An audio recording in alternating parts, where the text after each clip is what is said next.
दोस्तों नमस्कार। कपिल शर्मा का शो एक ऐसा शो जिसका इंतजार लोग बेसब्री से किया करते थे। इसकी एक नहीं कई सारी वजह। इस शो को देखने के बाद उनके जीवन में एक अलग ही ऊर्जा का संचार हुआ करता था। हर कोई अपने पूरे दिन की थकान को भूल जाया करता। एक ऐसा पारिवारिक शो जिसे लोग अपने पूरे परिवार के साथ बैठकर देखा करते थे।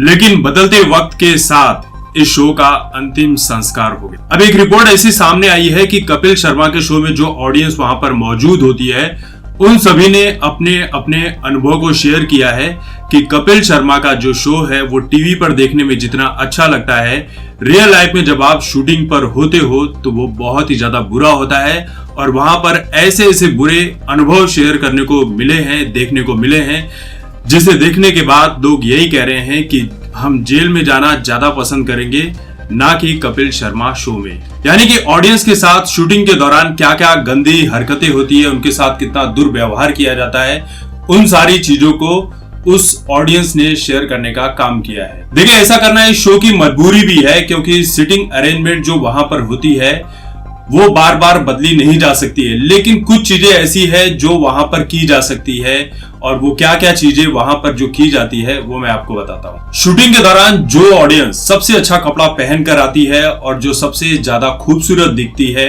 दिखने में थोड़ी रिच लगती है, उन दर्शकों को अर्चना पूरन सिंह के ठीक पीछे बैठाया जाता है ताकि जब भी कैमरा अर्चना पूरन सिंह के ऊपर फोकस हो तब जो वो फ्रेम है वो पूरा अच्छा दिखे, खूबसूरत दिखे, ताकि कैमरे की खूबसूरती और टीवी पर जो चीजें दिख रही है वो और भी ज्यादा खुलकर निखर कर सामने आए। और जो जितना गरीब टाइप और साधारण टाइप का दिखेगा उसे उठाकर पीछे वाली लाइन में ढकेल दिया जाता है। इसलिए आपने शो के दौरान कई बार देखा होगा कि किसी का पति एकदम अंतिम कतार में बैठा हुआ है तो उसकी पत्नी फर्स्ट रो में बैठी हुई दिखाई पड़ जाती है, और वजह पूछने पर तो यही सामने आ रहा है कि पत्नी ज्यादा अच्छी दिख रही थी इसलिए उसे फर्स्ट रो में बैठाया गया। भाई पति थोड़ा इतना अच्छा नहीं दिख रहा था, अच्छे कपड़े नहीं पहने थे तो उसे उठाकर पीछे वाली रो में फेंक दिया गया। इस शो की एक खासियत यह भी है कि शूटिंग के दौरान आपको अपनी पोजीशन बदलनी नहीं होगी। यानी जिस पोजीशन में आप बैठे हो उसी पोजीशन में बैठकर पूरा शूट होता है, उसी पोजीशन में बैठकर आपको पूरी की पूरी शूटिंग निकालनी पड़ती है, और ये तकरीबन 6 से 7 घंटे का समय होता है। यानी कि आप एक पैर के ऊपर दूसरा पैर रखकर नहीं बैठ सकते हैं, हाथों को इस तरह करके नहीं बैठ सकते हैं, यानी चेहरे पर इस तरह करके नहीं बैठ सकते। यानी अगर आप ऐसे बैठे हैं तो आपको 6 घंटे इसी तरह से बैठना ही होगा ताकि कैमरे की जो पोजीशन है, जो फोकस है वो खराब ना हो। और सबसे बड़ी हैरानी की बात यह है कि इस शो के दौरान अगर आपको जोर की वॉशरूम भी लगी है, बाथरूम जाना है, तो आपको जाने नहीं दिया जाता है, आपको डांट कर बैठा दिया जाता है। यहां तक कि आपको पानी भी पीने नहीं दिया जाता है क्योंकि अगर आप पानी पिएंगे तो टेम्परेचर वहां पर ठंडा होता है, जितना पानी पिएंगे आपको उतनी बार वॉशरूम जाना पड़ सकता है।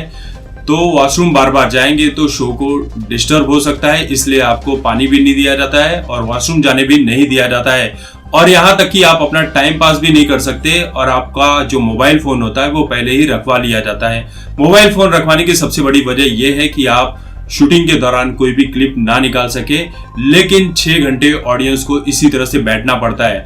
कपिल शर्मा अपनी वैनिटी वैन में बैठे होते हैं, जब उनका शूट करने का समय आता है तब वो अपनी वैनिटी वैन से बाहर निकल कर आते हैं और शूटिंग को पूरा करते हैं। एक बार एक ऑडियंस ने किसी सेलिब्रिटी से सवाल पूछ लिया था तो उसे शो से बाहर निकाल दिया गया, यानी कि उस ऑडिटोरियम से उसे निकालकर बाहर फेंक दिया गया कि तुम्हारी हिम्मत कैसे हुई कि किसी सेलिब्रिटी से तुम सवाल पूछो, हम जो बात बोलेंगे वही चीजों को फॉलो करना है। कुछ लोगों का ये कहना है कि इस शो की शूटिंग अगर आप देख लोगे तो आपको इस शो से नफरत हो जाएगी, क्योंकि ये शो टीवी पर जितना अच्छा दिखता है रियल शूटिंग में बहुत ही ज्यादा इसका डरावना अनुभव है। यहाँ तक कि इसका जो ऑडियंस मैनेजर है वो बहुत ही गंदी जुबान में आपसे बातें भी करता है। वैसे देखा जाए तो कपिल शर्मा का जो शो एक पारिवारिक शो की तरह शुरू हुआ था, लेकिन बाद में धीरे धीरे इसमें डबल मीनिंग वाले जोक्स आने लगे।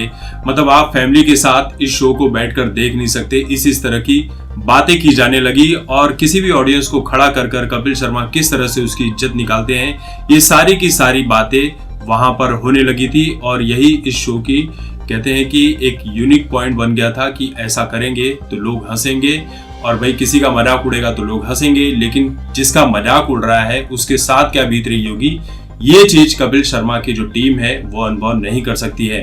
तो दोस्तों, किसी भी शो को देखना ये आसान काम नहीं है, शूटिंग बहुत अच्छी नहीं लगती है, तो इस तरह के शूटिंग में जाना उचित नहीं। तो बहुत ही अच्छा हुआ कि कपिल शर्मा का शो ये बंद हो गया, बहुत सारे लोगों को राहत मिली होगी, बहुत सारे पाप कपिल शर्मा के सर से उतर भी गए होंगे।